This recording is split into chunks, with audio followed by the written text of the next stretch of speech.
Ça va. Bonjour. Aujourd'hui, nous allons parler de comment interpréter un texte biblique.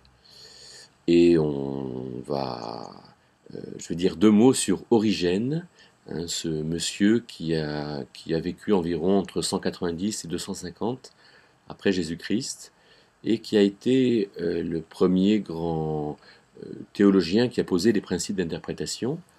Il disait qu'il y a trois grands principes d'interprétation, trois niveaux d'interprétation. Le premier, c'est la lecture historique. Hein, par exemple, on lit l'histoire du déluge et puis on en voit quelque chose, hein, on apprend de cette manière ce qui s'est passé, avec une lecture assez littérale. Le deuxième, c'est de voir un point de vue moral ou comportemental. Par exemple, quand le déluge vient, si jamais il y avait un déluge aujourd'hui, qu'est-ce qu'il faudrait qu'on comprenne, comment est-ce qu'il faudrait qu'on réagisse, ça c'est le niveau moral. Et le troisième, c'est la lecture spirituelle ou allégorique, c'est-à-dire qu'est-ce qu'il faudrait qu'on comprenne en tant que chrétien. Et le déluge, c'est tout simplement, pour les chrétiens, la mort. Et 1 Pierre 3, par exemple, nous montre que le déluge, c'est la mort pour l'homme, mais que l'arche a la même valeur en tant que bois que la croix de Christ qui nous sauve. Voilà donc la lecture allégorique que proposait Origène. Alors qu'est-ce qu'il faut qu'on comprenne, nous? Je vous propose peut-être de reprendre ces trois points, mais de manière un tout petit peu plus précise, euh, en faisant quatre de points. Le premier, c'est donc une lecture littérale. Le deuxième, c'est une lecture morale. Le troisième, c'est une lecture typique, on va voir ce que ça veut dire. Et le quatrième, c'est une lecture eschatologique qui nous parle de la fin. Alors, premier niveau de lecture, la lecture historique. Alors, pour faciliter les choses, je vous propose de prendre un texte de la Bible, au moins les choses sont claires. Donc je prends une Bible ici et je lis Matthieu, Évangile selon Matthieu, chapitre 25, versets 1 à 13. Bien sûr, on ne va pas prendre le temps de lire ce texte. C'est la parabole qu'on appelle les vierges folles et sages. Alors, lecture historique. Qu'est-ce qu'on lit dans ce texte? Eh bien, on lit le royaume des cieux sera fait semblable à 10 vierges qui, ayant pris leur lampe, sortirent à la rencontre de l'époux. Bon. Et on voit donc qu'il y a une histoire. Hein. Le royaume des cieux, c'est un pays dans lequel il y a un roi qui règne.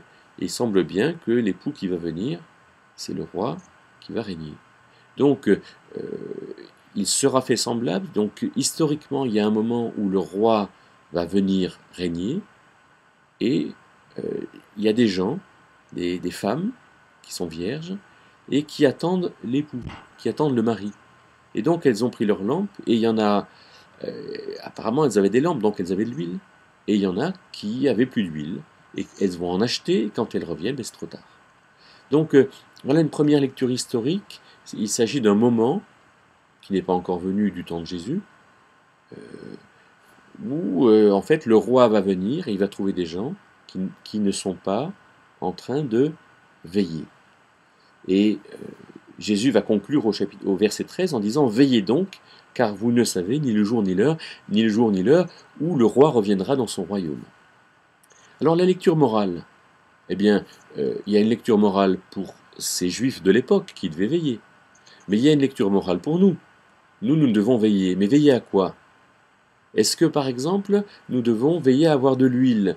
Mais je ne crois pas qu'on puisse faire cette lecture morale, puisque là, quand Jésus reviendra dans son royaume pour régner, il reviendra avec l'Église, puisque l'Église aura été enlevée 3 ans et demi avant, et il reviendra, et certainement, il y aura très très peu de gens qui auront de l'huile. Hein, puisqu'en fait, ça sera ceux qui seront restés fidèles malgré tous les martyrs de la grande tribulation, malgré toutes ces persécutions. Et donc, nous, l'huile, c'est la marque de l'esprit, nous avons été scellés de l'esprit de Dieu. Donc en lecture morale, il faut qu'on dise, ben oui, nous, il faut qu'on soit fidèles, et il faut qu'on n'attriste pas l'esprit de Dieu. Mais c'est difficile d'avoir une lecture morale directement. Alors une lecture typique. Le type, c'est ce qui représente, typos, c'est l'image. Hein, et donc ici, le roi, c'est Christ, et il est Dieu ici, et l'époux est type de Christ. Et donc il faut que ça nous apprenne des choses sur Christ. Christ va régner, Christ va avoir une fonction de roi, une fonction d'autorité, et donc on a à entendre des choses sur Christ, et il faudrait qu'on y rentre, mais on ne va pas le faire dans ces moments-là. Donc, et puis une dernière lecture, la lecture eschatologique, ce qui va se passer dans les temps de la fin, et ici cette lecture rejoint un petit peu la lecture historique, puisqu'il s'agit d'un texte finalement eschatologique. Alors ce que je voudrais dire avec cette réflexion sur l'interprétation biblique, c'est qu'il faut qu'on fasse très attention, et peut-être notamment dans l'Ancien Testament ou dans les Évangiles, de ne pas faire une lecture morale en disant ben, nous on est des vierges, on est capable d'être folles ou sages, et il faut vraiment qu'on aille acheter de l'huile. Non, ça c'est pas une bonne lecture morale. Il faut qu'on fasse attention à premièrement faire une bonne lecture historique pour comprendre ce qu'on peut faire comme lecture morale par la suite. Alors, bonne lecture, ne craignons pas d'être instruits par l'Esprit de Dieu dans nos lectures de la Bible.